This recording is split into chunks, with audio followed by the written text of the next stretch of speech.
It is so wonderful to be here with you this morning. My name is Daniel Bernard Roumain, or DBR, or as my son likes to say, ATM, or Uber, or DoorDash, you know what I'm saying? And please welcome to our stage our esteemed panel. Please give them a hand. They are so wonderful. These are my friends, and I wanted to introduce them individually just briefly, and then they are going to introduce themselves. And, you know, this is a panel on something I've been struggling with. During the pandemic, I had a closed fist. I was protesting with a closed fist. I was calling people and organizations out, and I felt as a Black Haitian American composer who is farming and framing ideas, thank you, I felt an obligation to be very overt in the things that I felt were wrong. And that was exhausting for me. In 2020, and that was 2022. In 2024, I have an open hand. I am not protesting in the same way. I am proclaiming my love for people, institutions, history. And this panel of friends and colleagues and genius are helping me understand this challenge that I've set up for myself. Where is forgiveness? How do we locate this notion of understanding, perhaps as a type of activism? We need your help. I need your help. And I think this conversation that will begin with this panel and extend to you who are in the room, and of course to our loving friends online, is maybe a first step towards reconciliation, rehabilitation, reflection.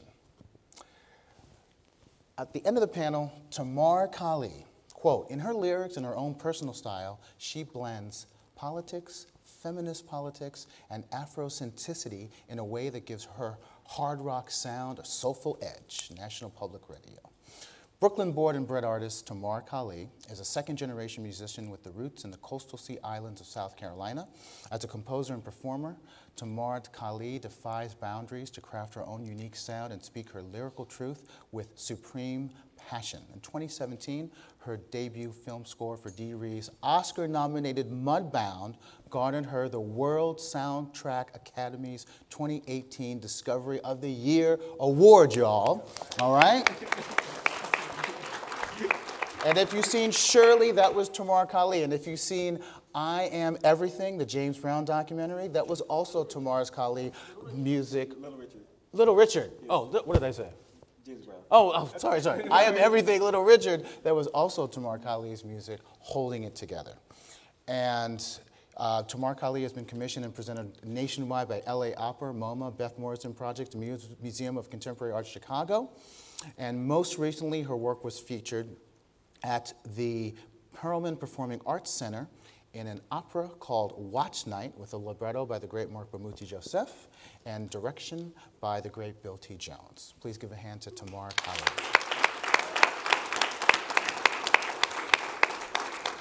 To my right, the great Anna Galura Summers.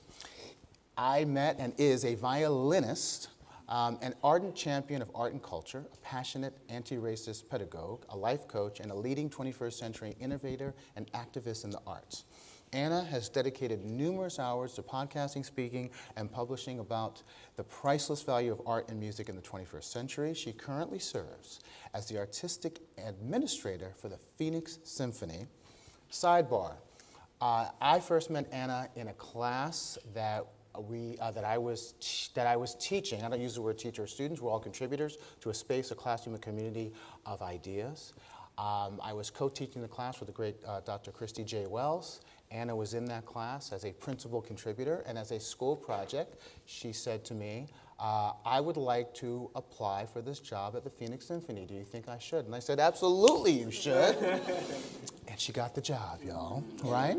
Prior to her full-time appointment with the Phoenix Symphony, Anna has and maintains a vibrant career as an avid professional performer, playing throughout the country and internationally as a soloist, chamber musician, and concertmaster. Please welcome Anna to our stage.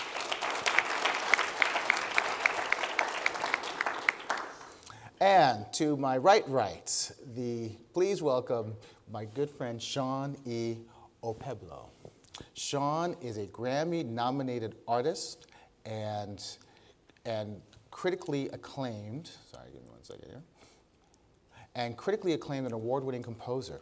The press has described his music as devastatingly beautiful and fresh and new and fearless. His honors include the Academy of Arts and Letters Walter Heinrichsen Award, first place winner of the 2020 American Prize in Composition, and the inaugural awardee of the Leslie Adams Robert Owens Composition Award. Okpebholo's music has been featured in recital and concert series in nearly every U.S. state and all over the world, including the Aspen, Bowden music festivals, and most recently with the Chicago Symphony Orchestra Music Now series and United States Air Force Strings. He has collaborated with renowned solo artists, including vocalists Janae Bridges, Lawrence Brownlee, Rhiannon Giddens, and Will Liverman. As a pedagogue, Okpebholo has given masterclasses at many academic institutions worldwide, including 2 universities in Nigeria, and has served on the faculty of several summer music festivals. His research interests have been a gateway for ethnomusicological fieldwork in both East and West Africa, resulting in compositions, transcriptions, and academic lectures. He earned his master's and doctoral degrees in compositions from the College Conservatory of Music at the University of Cincinnati. A significant part of his music education was through the Salvation Army Church, where he regularly received free music lessons. He is currently the Jonathan Blanchard Professor of Music Composition at Wheaton College Conservatory of Music, and he's also completed a residency with the Chicago Opera Theater, culminating with the world premiere of his first opera, The Cook-Off, with librettist Mark Campbell. And he was just appointed the Tamar-kali Garbalinska Composer in Residence with the Lexington Philharmonic. Please welcome Shawn, please.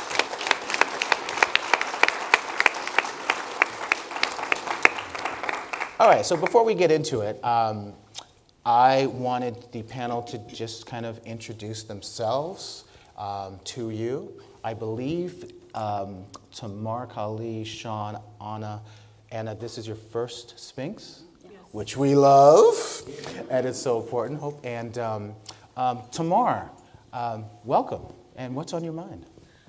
What else can be said?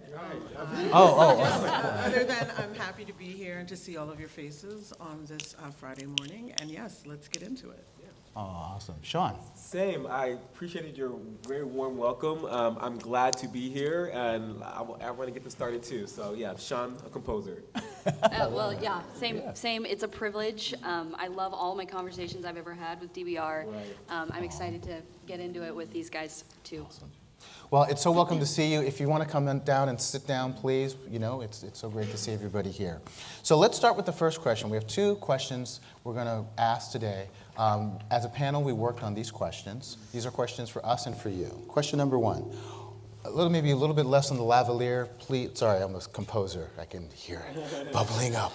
Okay, question 1. What are the historical and present lessons of forgiveness that you find most urgent and most relevant for you and perhaps our field? Let me say it again. Question 1. What are the historical and present lessons of forgiveness that you find most urgent and most relevant for you and perhaps our field? So I would preface this by saying, and perhaps there are other people who feel the way I do, when you were speaking about forgiveness, just instantly thinking about forgiveness for me is a more intimate and personal, experiential concept. And so as I was mulling over the question in my mind, it made me think, in my work, I'm dealing with institutions and organizations. Are institutions and organizations people?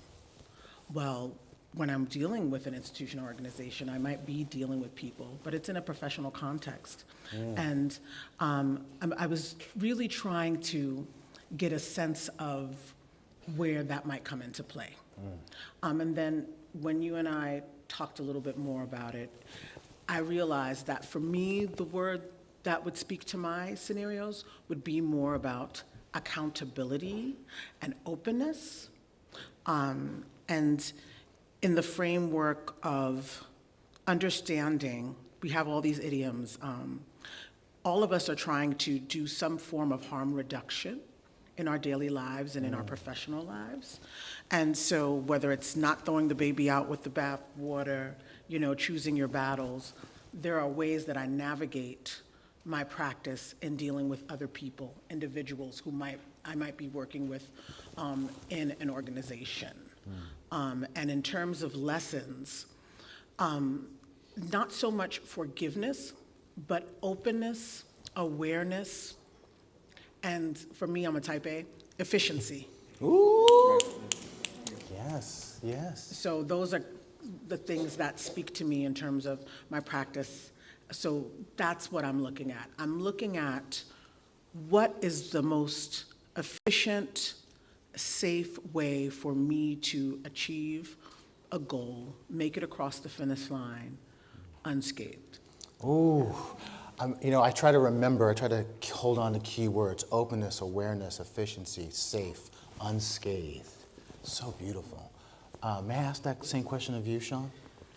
Yes, I'm not checking Facebook. I'm my notes are on my phone. So It's okay. yes, first, I just have to say, forgiveness doesn't mean we should just forget about bold activism and trying to be forward in change. When we had this prompt, I think kind of all got a little nervous. What does it mean? We should just forgive people for the harm, the abuse that we suffered? No. Forgiveness, for me, I think historically too, is a personal thing.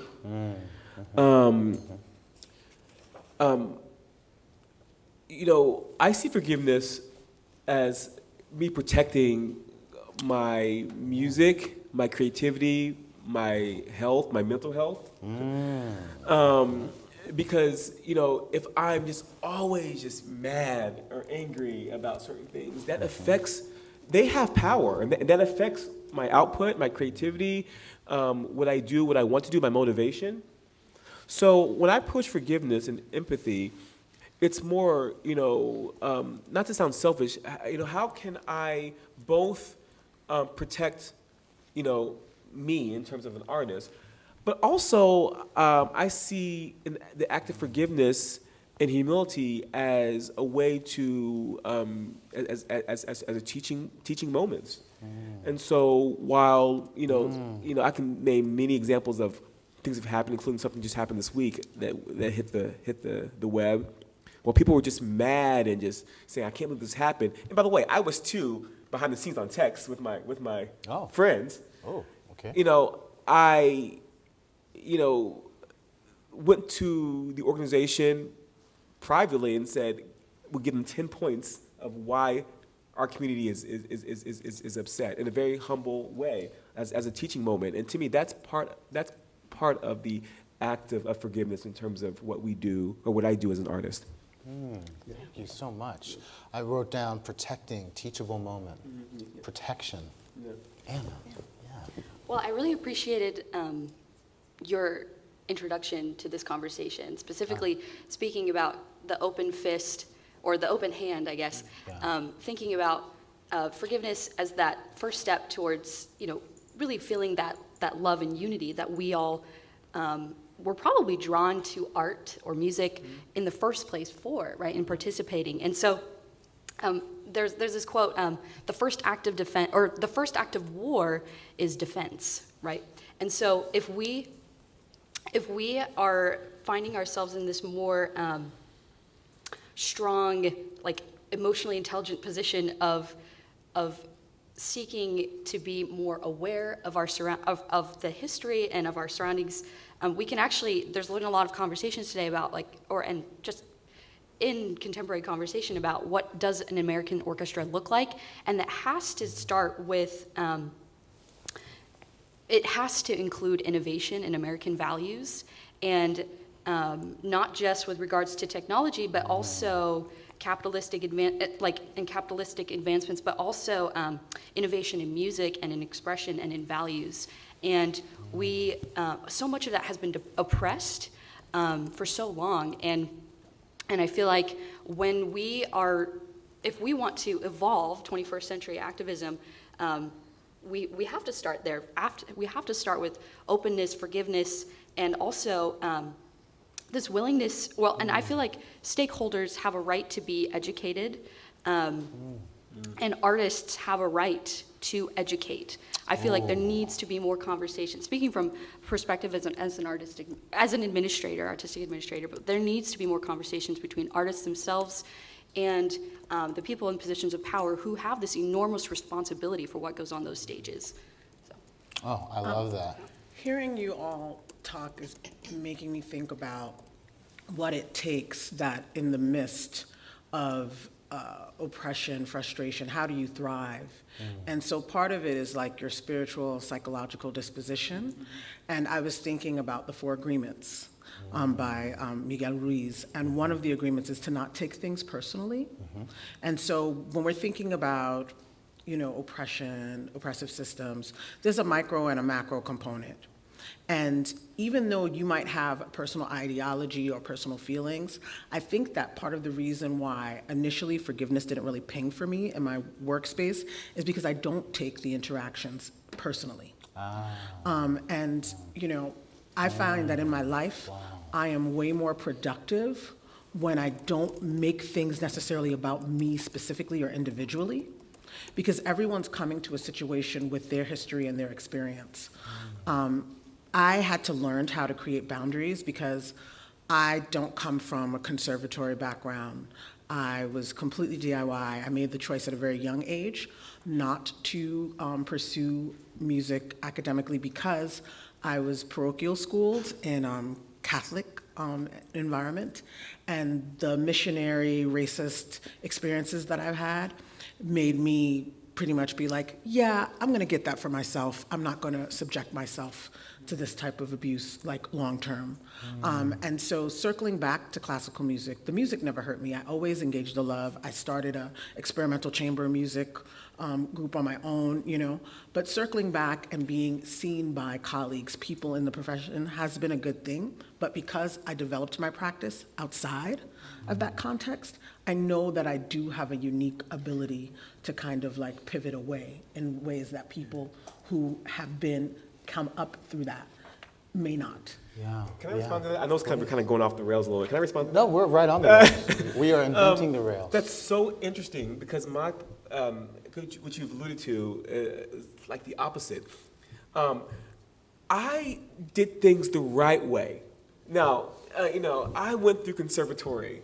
I got my degrees. I won the competitions that people want to win and things like that. And so doing things the right way and got my academic job and blah, blah, blah, blah, blah. And then,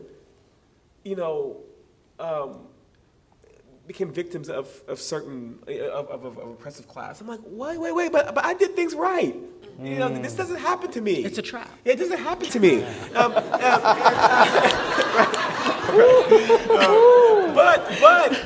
But that's when things kind of shifted for me because until I,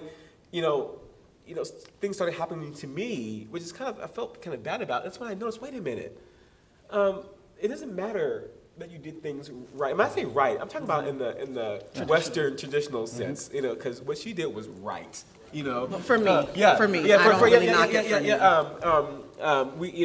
But yeah, so it's really interesting how it was the opposite, and that's what kind of shifted for me because, like I said, I thought I was doing what you wanted me to do, and then when I got into your spaces the right way, I'm still dealing with stuff.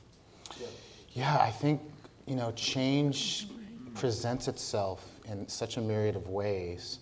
And I'm thinking about, Tamar, what you said about I don't take these, presumably, artistic interactions personally. Yeah, I take them seriously. Ooh. Yeah. I don't take them personally. See, I take them personally.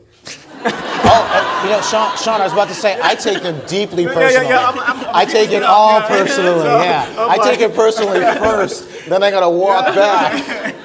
Yeah, and I think this is, look, thank you, because I do think that these convenings at their best, are these moments, the occasion for not just epiphany, but for deep education. I was just in a Zoom with the great Anna DeVere Smith, and a contributor at ASU, Arizona State University, asked her, what is the weight of being an actor? How do you carry that with you? And she said, any room I enter, I think about the space that I'm taking up.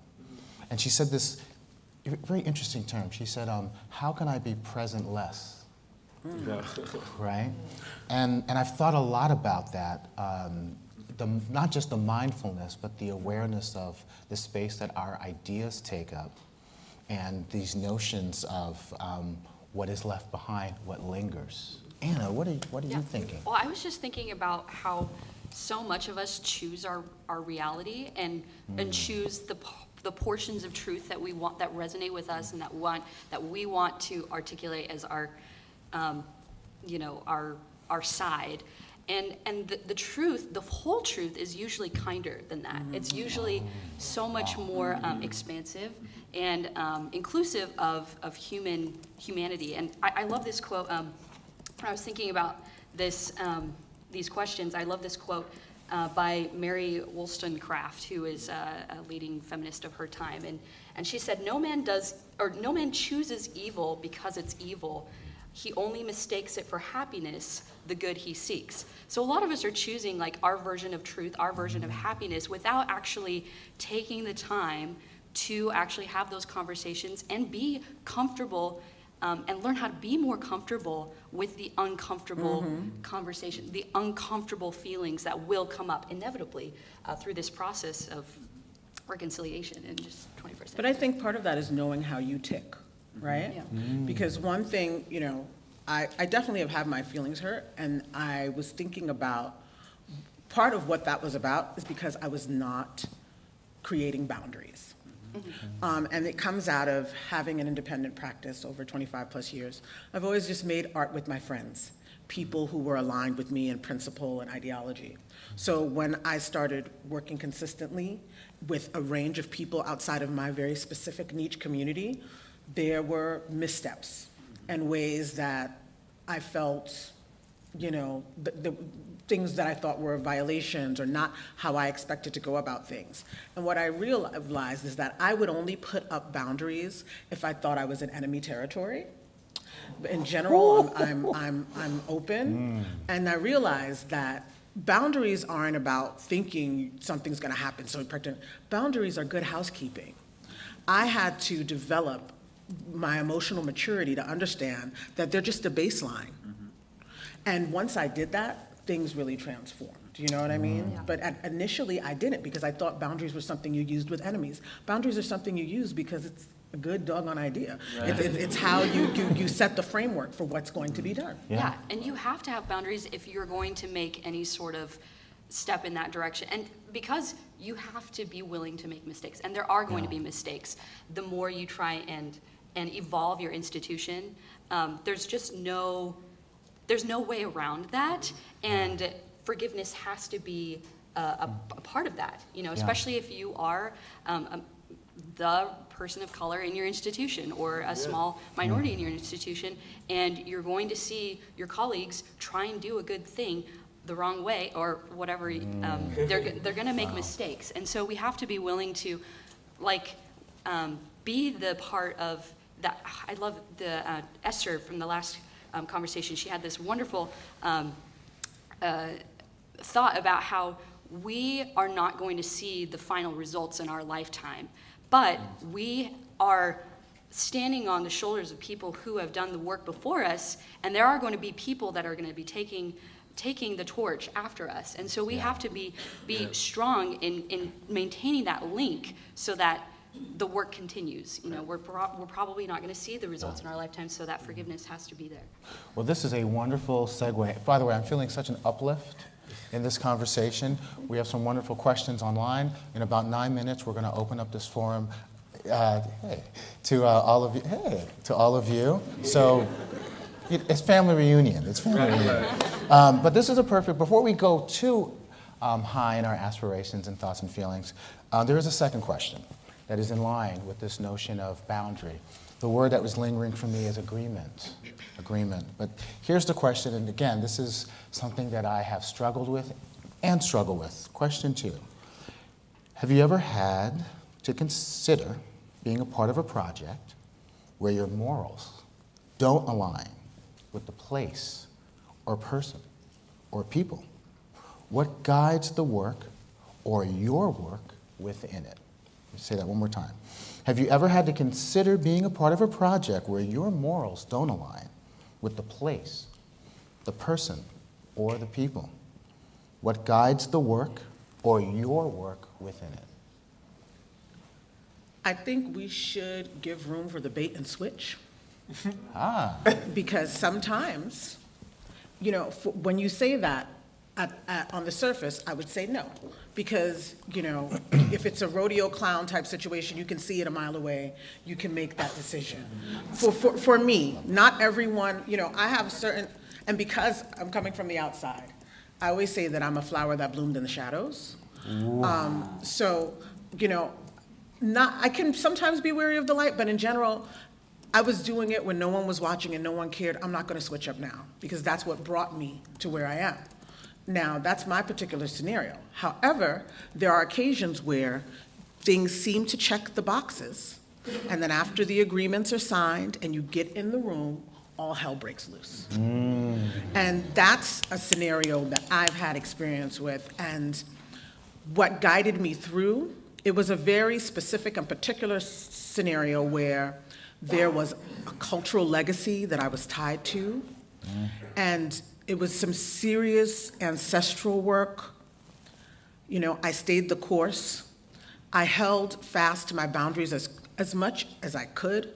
It was definitely a harm reduction situation. Like, if I were to sum up my role in this work, that would be at the top of my list. I would say harm reduction. I did, at the end, produce work that I was proud of, but when I have scenarios like that, all I can do is kind of like take stock of what I've learned, carry that forward, and really make sure that I create a new aspect to my framework that deals with that type of scenario, because you never know when it might come up again. But at face value, when it's obvious, I have turned things down because I don't know how to fake the funk. Right. That's just not a skill that I have. Wow. And, God bless the melanin, but I'm 50 years old. I'm not, I never had. Come on. What? I'm just sure? gonna put it out there. Come on, so. are you sure? But so I think that, and also I think for BIPOC folks, sometimes we appear younger to folks, and people have a kind of paternalistic vibration where they, treat you like a little kitty cat and you're a whole jaguar. But yes. So I've definitely been in those scenarios. But so I know my boundaries, and I've set my boundaries. So I have turned things down. But in the occasion where there is a bait and switch, because it happens and it will continue to, I think you have to do all the things, not throw the baby out with the bathwater, do the pros and cons, choose your battles. But then if it gets to a point where your psychological, spiritual, or physical health is going to be a cost, I think your hope is that you have people in your life that can be honest with you, and you need to trust that more things will come. Wow. Tamar, I wrote down the bait and switch, harm reduction, and rodeo clouds. I'm a flower that bloomed in the shadows, not afraid to turn it down. Yeah. And I have to go next? Yeah. Yes. I also am not afraid of turning things down. Which is a good trait to have. Sometimes you have to learn how to do that. But this is being streamed live and on the web, so I won't get into specifics with the question. But yes, there was a situation where what kept me going was the bigger purpose. What my involvement in this project was about outreach and people who look like me, and I wanted to make sure I was doing my part to be there for them, rather than just walk away. Now, people joke that if you ever receive an email, sometimes I have these long emails with points, and I just I can write long emails. So I did that to the organization. I told them everything that was wrong. Wow. The first sentence was, I'm going to stay with this project. I'm committed to it because of this. But you have to know this, and this. Yeah. Yes, I did as well, and I didn't say that, but yes. Right. And in this case, they did receive it, which was nice. But there's ways to. Did they hear it? Sorry, I'm sorry. I'm sorry. You don't have to answer. You know what? You don't have to answer that. No, it's okay. I'm so sorry. They received it. They were very gracious in their response. Great. I should say that. I'm sorry. But you don't have to. I'm to the point where you can say things to be effective and still, again, not throw the baby with the bathwater in certain cases. But again, what motivated me was who I was doing it for, not the organization which had power that can help me do what I needed to do. Yeah. Wonderful. Anna. I have a slightly different perspective than my colleagues here on this question, just because I think as a budding freelance artist, as a violinist, when I was first starting out in my career, I feel like choice is a sign of privilege.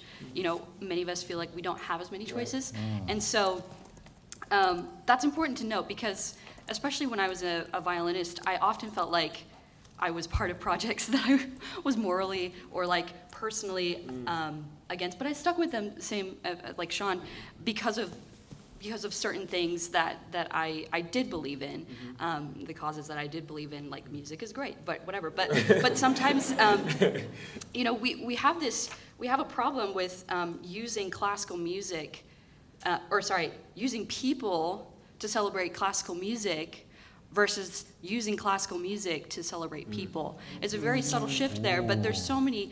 I see so many concerts and programs in this country where the focus is glorifying this work, not the people. And going back to this question about what is an American orchestra, I've been a part of a lot of projects that I was morally opposed to some degree, and I felt like I had to change my perch in order to make sure that my mission, my personal vision, I could actually bring those to fruition. And so just bringing that back to, there are other perspectives to this question, or other answers to this question that can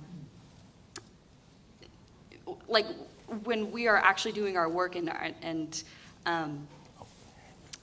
lost my train of thought. When we are actually doing our work, let's go to Q&A.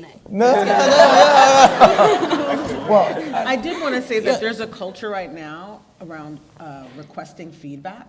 Yeah. And so in the spirit of making a place better than you found it, it's really important for us to show up when an institution is requesting feedback and to keep it 100. If you have to work with someone to get your words right. But I think that this is a vehicle that exists right now in present culture that, if they're actually going to do it, if it's not just lip service, that's a space where we actually have the power to affect some change. Yeah. I think that we should take the time to really be thoughtful in speaking to the institutions about what did work, what didn't work, what might be a way to approach things in the future based on everything that we all just said just now. Right. Yeah. I feel like artists don't often get that opportunity, though, within an organization. It's often done with administrators or amongst administrators, but it's not. The conversations between administrators and artists don't happen very often, and I'd like to see that So we have to make them happen in our lifetime. Yeah.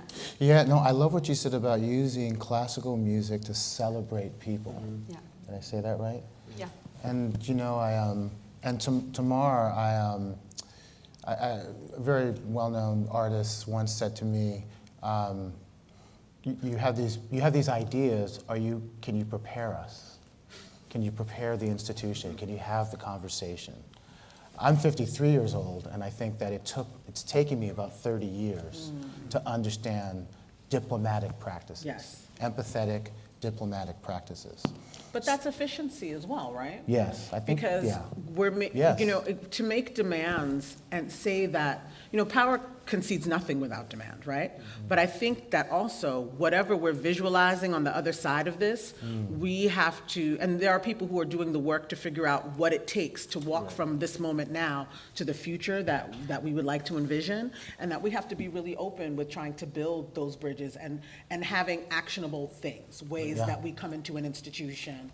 You know, for me, it's community engagement. So often you have an arts center in some neighborhood, most of the people around the arts center don't even engage with it. Right. So there, you know, so there are like a couple of bullet point things that I like to do around community engagement and just ways that I want to move with the institution and connect with the people on the ground who aren't getting access. Yeah.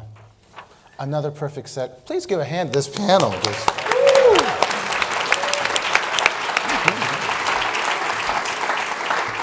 So we are now positioned to extend the conversation to you.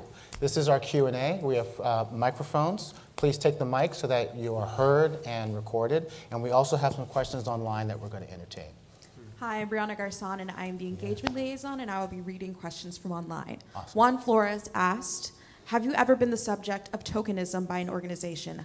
How did that impact your work with them and your perspective on future projects? Yes. But can we hear the last part? It's okay. I know. It's a trigger. It's a trigger. That word tokenism, but please. How did that impact your work with them and your perspective on future projects? Ah. Okay. Do you want to follow up, Shawn? Yes.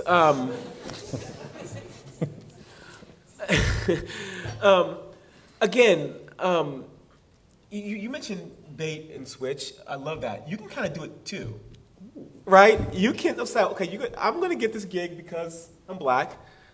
Great. Oh. I'm going to use that and do a little bait and switch. Interesting. Yeah. So, for example, you can have a major commission that's about butterflies, but once they think it's about butterflies, but but once you write the piece, it could be a commission that has a message that they weren't expecting, right? Mm-hmm. So you can use that tokenism to your advantage. I'll stop. That's yeah. I've done some ducking and dodging and bobbing and weaving in my life to avoid being the diversity mascot for sure. And there have probably been scenarios where I just had a project that I wanted to do and did the work anyway. But like you said, usually my tokenism is like, oh, the rocker come composer, which is such a ridiculous binary. Because I don't think you can, rescind punk rock or not be, you know what I mean? Like, I wasn't at the meeting.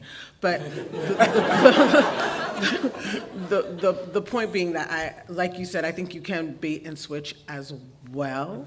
But I do try to avoid being in that scenario. And sometimes, this is something I don't think we speak to enough, sometimes institutions, if you are not ready, if people are coming to you with something that is a skill that you have yet to develop in your practice, don't be afraid to turn it down. I'm not talking about imposter syndrome, but sometimes in the attempt to diversify, people want a quick fix or a shield. I think it's always good to have referrals ready, artists that you know, so that they can, because they're not always diligent. And then that then falls into, oh, well, you see, but it's really about them not being diligent and efficient in who they're approaching. I'll say something real quick. Yeah, and then we definitely, please start coming up to the mic, because this always happens. We got about 19 minutes. I'm a professor at a predominantly white institution, kind of elite conservatory. Not conservatory is elite, but the school is. And so I was pretty much one of the few black people. Which in the school I teach at is a conservatory in the context of a liberal arts college. So for all the committees, I kill two birds: the conservatory rep and the black professor.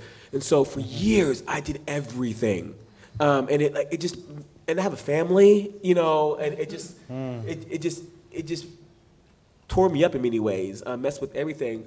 But I did it, and now, I don't teach much. I'm positioned where they allow me to do my art, and I don't teach that much. I have an endowed position.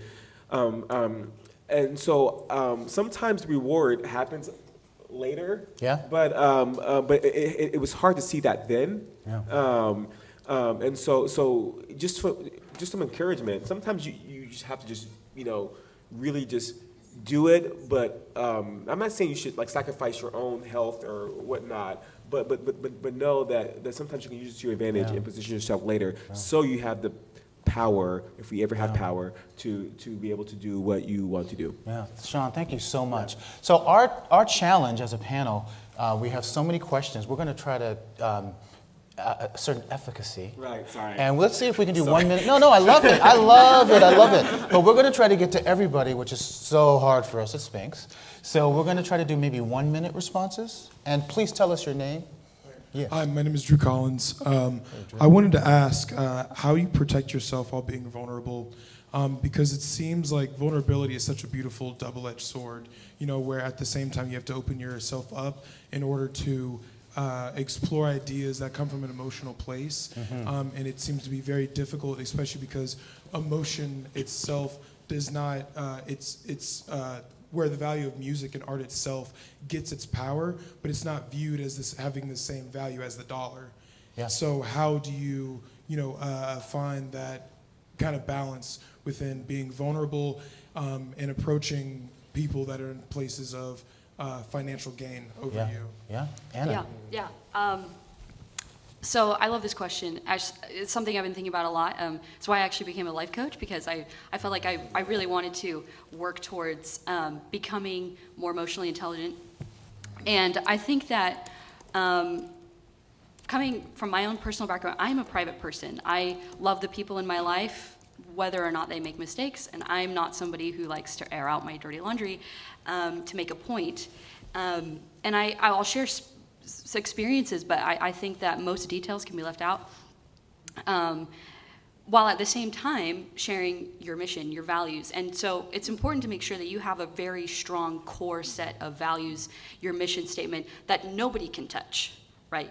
No matter what your belief systems, no matter what your personal background is, whatever your personal stories, whatever you bring to the table, that's stuff that people can attack, people can touch, but don't let people do that to you.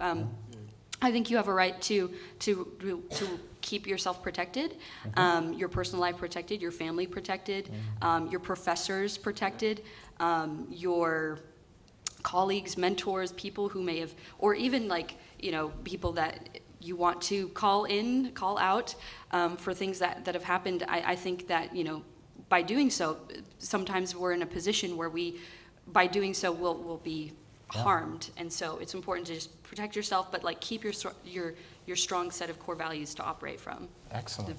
Yes, our next question. Thank you. Tell us your name, please. Hello, I'm Marquise. I work with the Philly Chamber Music Society as their Director of Marketing and Engagement. I'm also a clarinetist. I'm wondering about your upcoming into where you are now. So you are all very well poised and can speak with the diplomatic manner to really have great careers. And you're in a position where you can practice forgiveness for others. But I'm curious about how you've practiced forgiveness with yourselves and really your younger selves. Oh. Tamar. That's a whole seminar on its own. So I'll be really straight up. I don't practice forgiveness with institutions. Because it's not real for me. I take them at their word. I think about accountability, commitment, transparency, and agreement. That's where it comes to from me. And if something doesn't work, I take stock and I move different.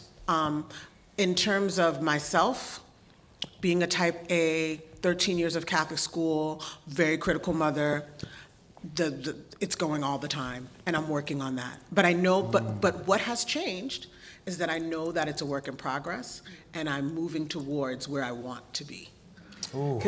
Confession time. I just have to say this. Confession. Up until about 10 years ago, my narrative was grew up in the projects, worked hard, and now I'm like this big composer, you know?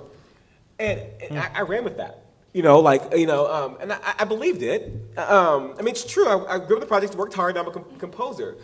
And in that, I'm like, I wonder if I hurt people or I make people think that all they have to do is just work hard and they will become this. It wasn't until later when, again, I mentioned earlier, where I did everything right and I still was pulled over and I was treated this way. I was like, wait a minute, how did I get to this point? You know, it was people like my mom who she didn't mess around. People that came in my life who gave me free lessons. Just people who spoken to me. And so I had to forgive myself for that. Like, just say, you know, I had this narrative that was not complete. That I made people think that was my true narrative. And I thought it was my true narrative, but it was more complex than that. I'm so grateful that I learned that, because it is not true. Just because you work really, really hard doesn't mean, you know, I got lucky. We all got lucky. We were But you did the work so that when the luck came. We did the work, but like we met people, people saw things in us. You know, and so that's my forgiveness. I had to really know what my true narrative was. Yeah. And to remember that we're not what was done to us. Yeah. Let's have our next question. Tell us your name. Oh, online question. Okay. Yes. Anonymous asked, you talked about setting boundaries. Can you be more specific about what language you use to communicate your boundaries? Oh. So boundaries are a personal thing. So boundaries is not other people's responsibility. It's if you do this, then I will do this kind of a thing. So rather than, and they don't often have to be communicated, but if you know what your boundaries are, like if this happens, or if I'm asked this question, or if I'm asked to do this, I know what I'm going to do, because that's all that you can control. Mm-hmm. Yeah. Amen. Yeah. For me, I try to be very clear in what the person wants, what I want, and what do we want together. Yeah. What's your name? Hi, my name is Jacob Hunter. I'm here as a Sphinx Fellow. So I recently graduated from Eastman. And right now I'm at Bar Conservatory doing my master's in voice and opera. This is less of a coherent question that I had, more so like that it's an observation, and I'm curious what you guys' thoughts are on this. So when you first mentioned your question about the act of forgiveness, the first thing that my brain went to was historically how artists of marginalized backgrounds, artists of like various different demographics had to sort of justify working for institutions that, you know, and many of these like classical music institutions were sort of like the greatest dissenters to integration and civil rights and a lot of DEI work. After facing so many like hardships of great difficulties to them, they still persisted and managed to like work with these institutions and contribute greatly. And it just made me think of like how forgiveness in a scenario where you don't fully believe that the opposing party believes that they did something wrong. I'm curious if this is like something that resonates with you. What was the last part? You're curious if? Yeah, so forgiveness in a scenario when you don't believe that the opposing party believes that they did something wrong. Like, how do you move on from that? Oh, how do you move on from that? Okay. I think personally, forgiveness is a personal journey. It's something that you do so that you can move forward and keep working, keep doing the work. Because if we remain in this place of frustration and hurt, you know, we allow ourselves to remain in the position of victim, and we want to continue to be empower ourselves through forgiveness. I think that. And I just wanted to add in terms of, because I think that oftentimes how we're picturing and thinking about it, the language we use, it's positing that, you know, I don't think we're getting to the heart of it. At the end of the day, the changes that people want to see, that we want to see institution enact, are only going to ensure their perseverance. The donor class is not going to live forever. Then what happens? So in order for them to survive, you know, having something that, and I don't, in some of these instances, the word inclusive isn't actually correct, it's accurate. We live in a world full of people. There are civilizations that are older than Western civilization. So when we're talking about the world, it's just about not centering a specific part of the world, right? To have this more accurate representation of humanity and all the art that human beings have created in our time existing. That's not a favor. That's an imperative if we really want the best of what the world has to offer. Ooh, yes. I would say that we've got about 9 more minutes, 2 questions, but I did want to say to you, tell me your name again, I'm so sorry.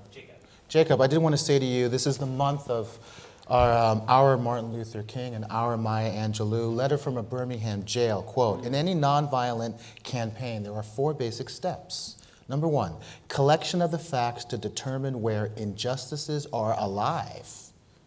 Negotiation, self-purification or wellness, and direct action.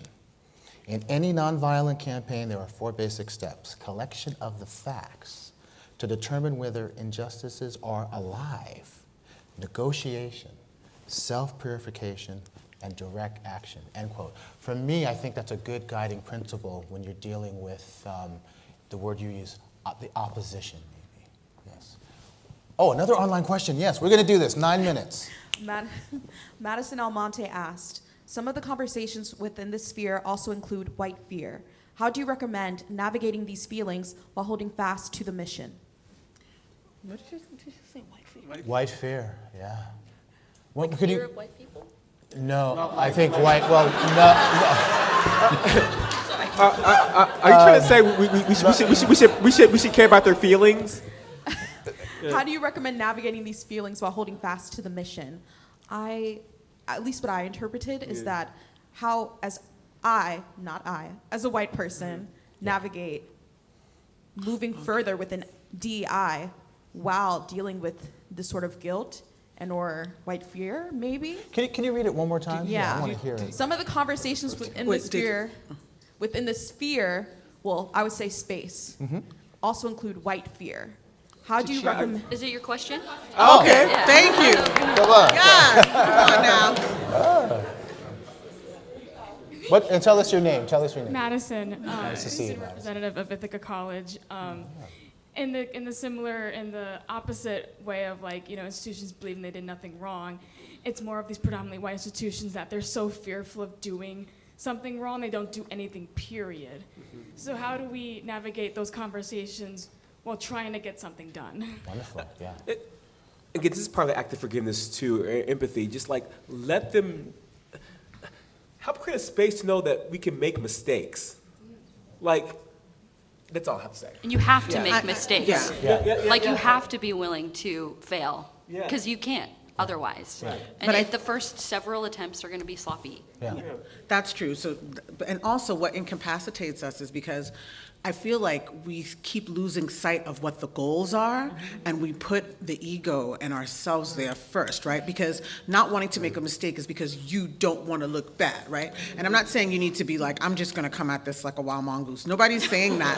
I'm just thinking that it's important for us to think if we can start from the goal, working back from there, because a lot of this stuff, there is a metric where we can frame it, like in experiences in the past. How do you get to point B from point A with the least amount of harm and be efficient? I think we need to kind of contextualize it in these ways that aren't so personally based when we're thinking about institutions and administration. Diversity, equity, inclusion is sloppy, it's complicated, it's messy. So, yeah. We've got about 6 minutes, and I want to make sure we get to our last 2 questions here in the room. Thank you so much. What's your name? Hi, my name is Nikki Manso. I'm a senior voice performance major at IU and a DEI educator in a residence hall. Tamar, your journey with setting boundaries really resonated with me. How did you go about setting these boundaries in a professional setting and keeping them set even during times when others have pushed back? As a Miami-raised Hispanic woman going to school at a PWI in the Midwest, I often worry about how I may be perceived when setting boundaries. Got it. So what Anna said was so important because they're for you, they're not for other people. So it's really about holding yourself accountable for the standards that you've set for yourself. That's the hardest part. So that was the major thing that I did. And also, when there's a language component where you're communicating with someone, what I've learned to do is to talk about what I actually want. And part of this lesson comes from my mom. She's the type of person, she goes to the restaurant, she tells them what she doesn't want, even though they've asked what she does want. So I've used that as a framework to be like, okay, so what I need to do is talk about how I am willing to engage, the things I would like to do, as opposed, and because it's important, you want people to come away from the experience of engaging with you with a positive feeling, right? So that's one of the things that I had to learn to do and it's about not putting your dukes up. So you put your boundaries down, right? So now you don't have to put your dukes up. And then you have the confidence of understanding that you can communicate how you would like to engage with them as opposed to focusing on what you don't want to do. Wonderful. Okay, thank you so much. And we have one more question in the room. Hi, my name is Damali. I am a conductor and a composer. Ooh. Thank you. I wanted to ask you all, how do you sustain hope for these institutions and for this space as you continue to do this work? I think, in order to really engage with the change aspect of this, hope is a really important, personal and collective foundation. And I find, at least for me, being young and navigating these spaces, just becoming very frustrated and just I don't want to put up with it anymore. But I also, there's the other hand where I really love the work that I do, and I love, being a part of music making and of that creative process. So how do you all sustain hope while, the things are bad and just not, when you're in spaces that you don't feel seen or heard, but you still want to make that a reality for someone else? Wonderful. I have 2 beautiful Black daughters, and I can't afford to not be hopeful because I want them to be in a world where they don't have to deal with some of the things that we had to deal with. I'm not saying it's going to happen, but that's what sustains me. I'm going to say community. It's how humans have always done it, right? So I still make art with my friends. and now, as a professional musician who isn't fighting to survive, I can actually bring people in. And I think it's so cool when, I have an opportunity to do a commission and it's just me and my crew coming in to show you what we can do and what's going on in this world. And I think that community, when you find a like soul, even say you work with an institution and somebody sticks out to you and you have a rapport and simpatico, builds on those relationships. That's really the stuff that's going to transform the environment. Yeah. I appreciate this question because I feel like hope has to be on the table, otherwise it won't resonate with people. One thing I would say is to remain solution-oriented. Redirect the conversations when they start to get pessimistic. It's hard to do, but just stay at it because there will be a solution on the other side of every single little problem, and that adds up to evolution. Ooh, I wanted to, before we close, the reason I don't use the word teacher or students in my own teaching is because we are all contributors to a classroom, a space, a community, a world of ideas. Tell me your name again? Damali. Oh, there's so much in the name and the conjuring up and this notion of leadership. How do we sustain hope? Your words. How do we sustain hope? And where does it resolve? And is it all about the resolution or the revolution or the revolution? The revolution. The revolution, the revolution, or the revolution. Please give a warm hand to this panel. Tamar-kali, Shawn Okpebholo, Anna. Yeah.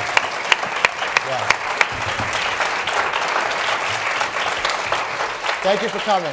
Thank you for coming. Have a great space.